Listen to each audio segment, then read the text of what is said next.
there, friends and followers. Today's informative video is a 101 on foreclosures. Not only will I explain what they are, but I'll also give a couple of characteristics that surround them, as well as a couple of ways to avoid them. Stick around.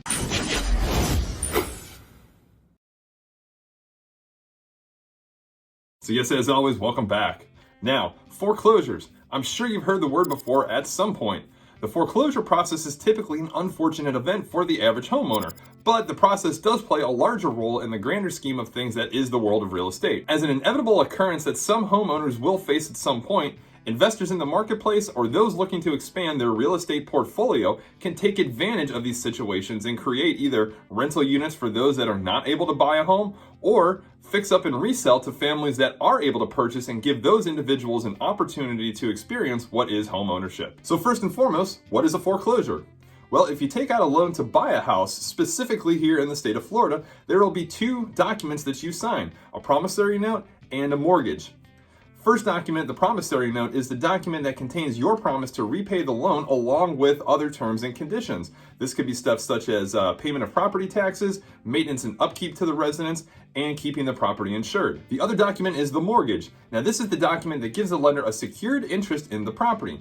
If you fail to make payments or any other of these obligations, you will be in default. When default occurs, the lender has the right under the mortgage contract to pursue legal action against the borrower. Most commonly, failure to keep up with the mortgage payments are the result of foreclosures. If you miss a payment, the lender will charge a late fee after your grace period expires. Most mortgage loans have a grace period of 10 to 15 days. Once you've missed a handful of payments or defaulted in any other way, federal laws require the lender or the servicer to contact you to discuss alternatives. Typically at this point, there are two separate remedies that the servicer or the lender will act on. First option is initiating a suit on the promissory note. The servicer or the lender may choose to sue on the note, obtain a judgment, and then execute the judgment against any real or personal property of the borrower. The second option being the lender initiating the foreclosure proceeding. The servicer or the lender may foreclose on the property that is subject to the mortgage lien. The foreclosure process begins with the lender accelerating the due date of all remaining payments and then issuing a lawsuit to foreclose. Once receiving a final judgment, the sale is advertised and the property is sold to the public. Now, to give you an idea of the amount of foreclosure filings that we experience here in the country,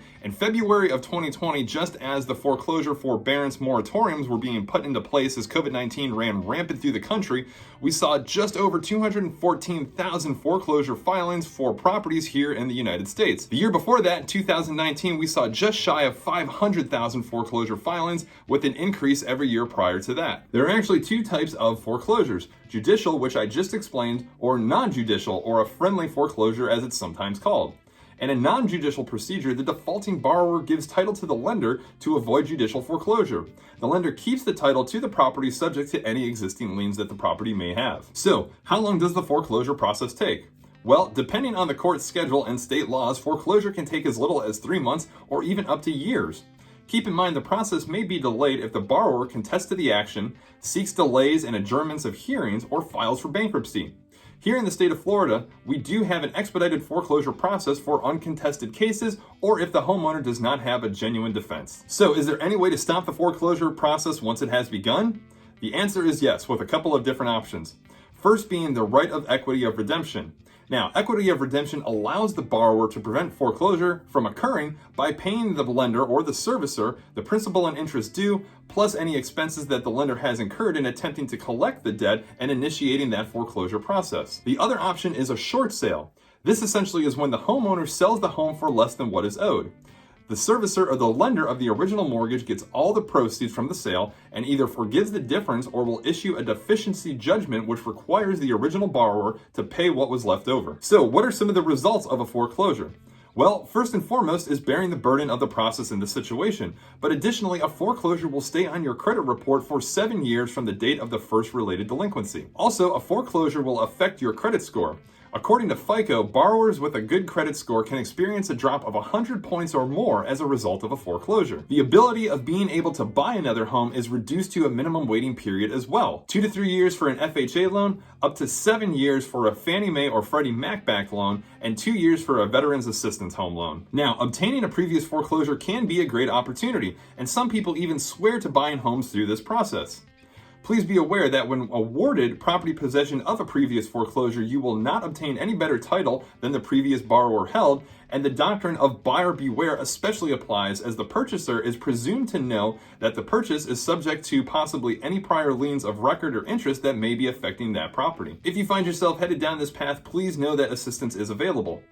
Talking to a local foreclosure attorney or legal aid office to learn about your rights and options is the first step. There's also HUD-approved housing counselors that can provide helpful information, sometimes at no extra cost, and give you various options to foreclosure as well. Well, there you have it, my friends. That is a bit of a 101 on the foreclosure process.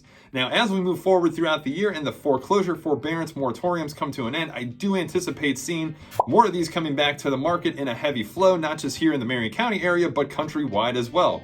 If you have any questions or would like any further insight on this topic or anything else real estate related, drop a comment below. I'd love to provide you whatever information I can. Slide over to the page to stay up to date with great information like this. As always, thanks for tuning in, checking out the channel. We'll catch you guys on the next.